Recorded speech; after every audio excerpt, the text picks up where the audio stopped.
Good evening, guys. Okay, meron akong itanong sa inyo. Sapat nga ho ba na dahilan yung pagnanais na makatulong para ikaw ay tumakbo sa politika o magkaroon ng posisyon sa ating gobyerno? Sapat nga ho bang dahilan yon na meron kang good intention? Marami sa ating mga tao o sa mga Pilipino ang nagnanais na makatulong sa kanilang kapwa at in fact marami sa kanila ang totoong nakakatulong sa kanilang kapwa. Pero kinakailangan ba nilang magkaroon ng posisyon sa gobyerno? Hindi naman po hindi po ba?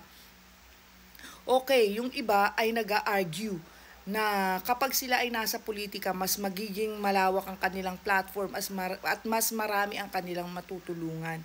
Okay, that could be true. Pero meron ka bang kakayanan o meron ka bang track record or experiensya upang ikaw ay mamuno sa ating sa ating gobyerno at makatulong sa nakararaming mga Pilipino. And remember, mind you, ang pagtulong ay hindi lamang pagbabalot ng bigas, pagbabalot ng dilata at pamimigay sa mga taong bayan. At yan ay sasabihin mo ng good leadership. That's not it. That's not all. Merong mga sistema ang gobyerno na kailangan mong aralin. May mga proseso, may mga bureaucratic layers na kailangan mong maunawaan sa ating gobyerno. Mga relasyon, mga dynamics na kailangan mong maintindihan at maunawaan. Okay? Kailangan meron kang systems thinking. Hindi lamang, yun nga, like I said, yung mga dole out ng programa, tantanan na natin yung mga ganyang programa. Kinakailangan tignan natin, naiintindihan mo ba yung mga emerging issues ng ating lipunan ngayon? At meron ka bang naiisip or meron ka bang idea kung paano ito susolusyonan? Okay? Tama na tayo sa mga panandili ang patch up, band-aid solutions.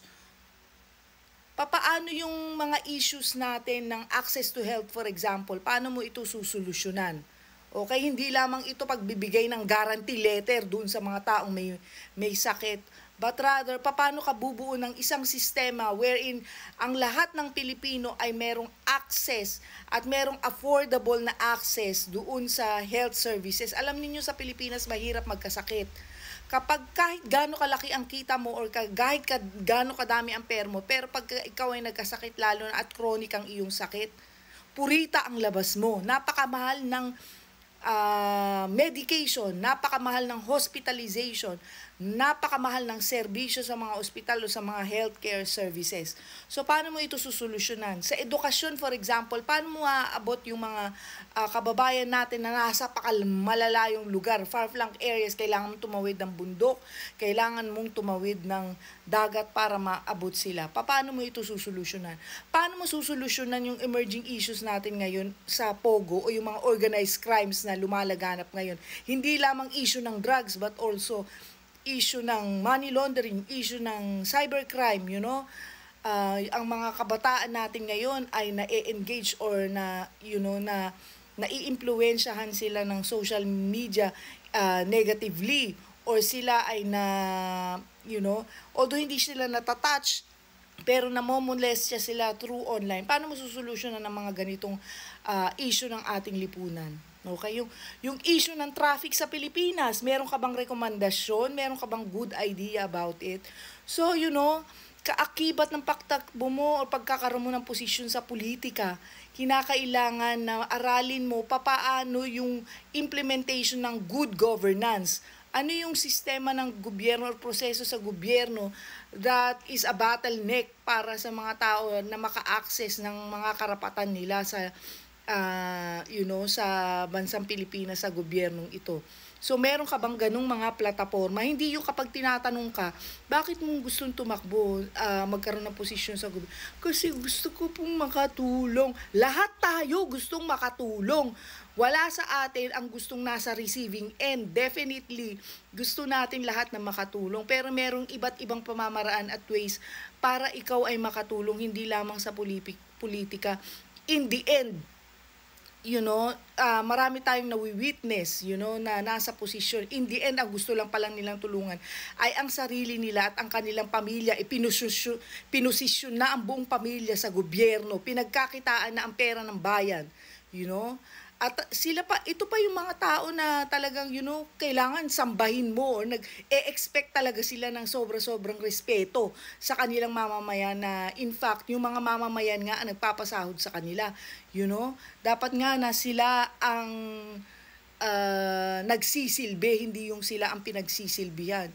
Okay, sa simula meron kang good intention, pero kaya mo ba na hindi madala ng sistema, because itong problema ng korupsyon at problema na mga emerging issues, systemic yan. Okay, systemic. Tapos nagkakalat pa yung mga ibang politiko na dahil ang solusyon nila ay base lamang sa gut feeling nila or base lamang sa experience nila. So ano ngayon? Nagkakalat, hindi ba? Imbis na i-consult yung mga experts, mag-involve ng mga experts, mag-invest sa mga experts, anong ginagawa nila? Nagre-rely lang sila doon sa kanilang personal experience, sa kanilang personal opinion, hindi marunong makinig, sa mga opinion ng mga eksperto. So ano ngayon? Nagkakalat. Gaano nakalawak yung krimen na dinala dahil dyan sa pogo na yan dito sa bansa natin. Yung mga foreign nationals ang nakikinabang doon sa ating mga resources. So, dahil ito sa mga maling pagdidesisyon, maling mga pananaw ng mga nagdaang politician. So, sana tayong mga bumuboto, maging aral na ito sa atin. At itong suggestion ko na ito ay hindi ito bago. Noon pa lang, bata pa lang ako, naririnig ko na ito. Vote wisely. Choose your candidates wisely. Hindi yung nadadala tayo sa retoriko, pambobola, sa mga magagandang matatamis na dila. Tama na tayo dyan. At saka, wag yung nabigyan lang tayo ng bigas ito na yung, iboboto na nabigyan lang tayo ng mga dilata and all that. Uy, mabait siya.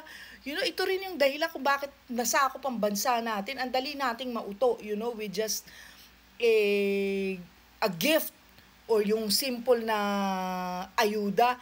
Masayang-masaya na tayo. Katungkulan or obligasyon ng ating mga namumuno sa gobyerno na sila ay mag-develop at mag-implement ng mga programa na makapagpapagaan ng buhay ng mga mamamayan, ng kanilang citizenry. Kasama yan sa kanilang obligasyon. So let's think twice. Let's use our critical thinking. Hanapin natin ang mga tumatakbo na merong plataforma, hindi yung pag tinanong mo, bakit ka tumatakbo sa ganitong posisyon sa gobyerno? Kasi gusto kong makatulong. Who cares? Lahat ng tao gusto rin makatulong.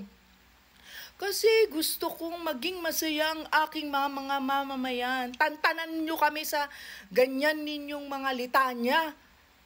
Nakikita kayo sa television, sa online, sa tingin ninyo, may crowd kayo, may nag-cheer sa inyo sa tingin ninyo na talagang karapat-dapat na kayong tumakbo sa gobyerno. Magkaroon naman na kayo ng kahihiyan, i-analyze nyo rin yung kakayanin ninyo. Hindi dahil magaling ka sa isang larangan, ay magaling ka rin sa pamumuno sa gobyerno. Hindi ganun yun. At sasabihin ninyo, pwede namang matutunan ng mga bagay-bagay. Ganun. Papasok ka muna sa gobyerno, tapos pag-aaralan mo kami, mag-aaral ka pa lang. Nakita ninyo yung pagkakaiba ng tao na meron na hinubog na talaga para sa ganyang larangan. Isang magandang example dyan ay si Vico Sotto. Hindi ako nangangampanya para sa kanya, pero hanga ako sa kanyang mindset, sa kanyang mga strategiya, sa kanyang mga panukala na very practical but at the same time, founded. Merong basihan kung bakit yun ang kanyang panukala. So yun lang mga kababayan, please let me know, sapat ba na dahilan, yung intensyon na makatulong sa kapwa para ikaw ay tumakbo ng posisyon sa gobyerno? Please comment down below. Good night.